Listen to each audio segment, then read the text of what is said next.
আসসালামু আলাইকুম ভিউয়ার্স, আপনারা সবাই ভালো আছেন। আজকে আমি দেখাবো আমাদের প্রজেক্টে রড বাইন্ডিং এর কাজ। স্ল্যাবের রড বাইন্ডিং আমরা শুরু করছি। আমাদের এখানে যে রডগুলো বাইন্ডিং করা হবে স্ল্যাবের, সেইগুলো হচ্ছে 10 mm ডায়া বা 3 সুতি রড ব্যবহার করা হবে এবং এইগুলো মেইন রড এবং বাইন্ডার রড উভয়ই ব্যবহার করা হবে। অর্থাৎ যে মেইন রডগুলো থাকবে এবং বাইন্ডারগুলো এগুলো কিন্তু 10 mm ডায়া রড, আর যেগুলো দেখতেছেন এগুলো হচ্ছে ক্যারেং বার, এগুলো কিন্তু 10 mm ডায়া রড। অর্থাৎ একটার পর একটা স্টেজ যাবে, একটা ক্যারেং যাবে, একটা স্টেজ যাবে এবং একটা কি যাবে, ক্র্যাঙ্ক যাবে। এরপরে আড়াআড়ি যে রডগুলো থাকবে সেগুলো হচ্ছে বাইন্ডার। এই বাইন্ডারগুলো কিন্তু 10 মিলি রড ব্যবহার করা হয়েছে। আমাদের এখানে যে রডগুলো ব্যবহার করা হচ্ছে বা যে রডগুলো ব্যবহার করতেছি আমরা, এই রডগুলো 1 ফিট সেন্টার টু সেন্টার দেওয়া হচ্ছে। অর্থাৎ প্রতিটা গ্যাপে আমরা যদি গ্যাপগুলো দেখি তাহলে 6 ইঞ্চি সেন্টার টু সেন্টার হচ্ছে এটার ফাঁকাগুলো।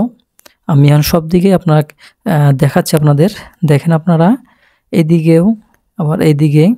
আর আমাদের এখানে কত দূর পর পর অর্থাৎ কত দূরে ক্যারেং বার হচ্ছে তা হচ্ছে L/3 ডিস্টেন্সে আমাদের ক্র্যাঙ্ক বারগুলো করা হচ্ছে। এবং এই ক্র্যাঙ্ক বারের যে দুইটা ক্র্যাঙ্ক বারের উপরে কোথাও 2টা এবং কোথাও 3টা এক্সট্রা টপ হবে।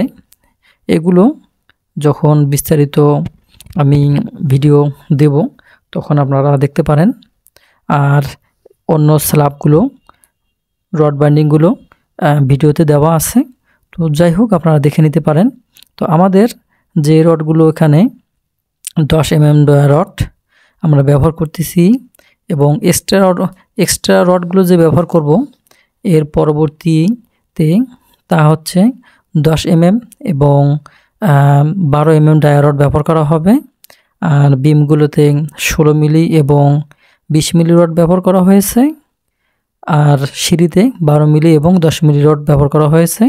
আমরা কতগুলো রড এবং কতগুলো আমাদের যে হিসাব লাগে আমরা ফুল ভিডিওতে সবগুলো নিয়ে আলোচনা করব। আজকে আমরা আর কথা বাড়াবো না। তো আপনারা যারা নতুন অবশ্যই চ্যানেলটি সাবস্ক্রাইব